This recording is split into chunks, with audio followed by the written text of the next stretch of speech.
Marjorie, ह्याच दिव्य कवडीत आपल्याला अंबिकाचा आत्मा कैद करायचा आहे.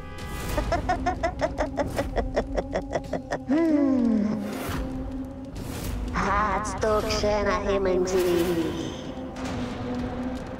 आपल्या उद्दिष्टपूर्ती मधला सगळ्यात महत्वाचा क्षण.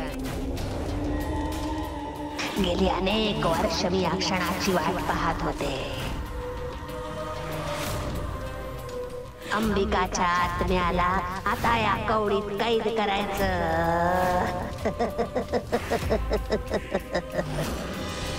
हो मार्जरी, एकदा का अंबिकाचा आत्मा या कवडीत कैद झाला की मग आपण त्या चिमुकल्या वेदाचा बळी देऊ शकतो.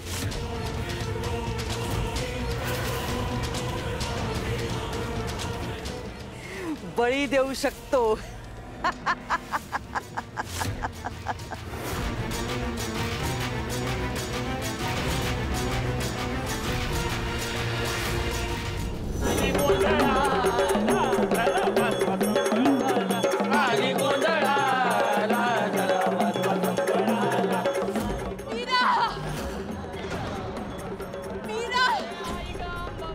काही झालं ना तरी मला बाहेर जावंच लागेल.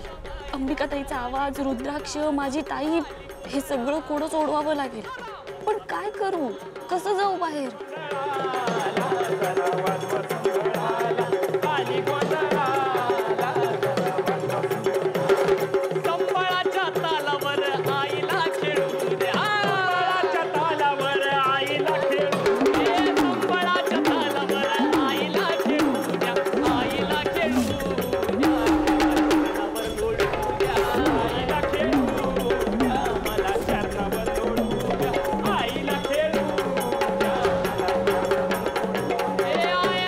आजचा गोंधळाचा पूर्ण दिवस आणि रात्र घरच्या सुनेनं घराबाहेर पडायचं नसतं.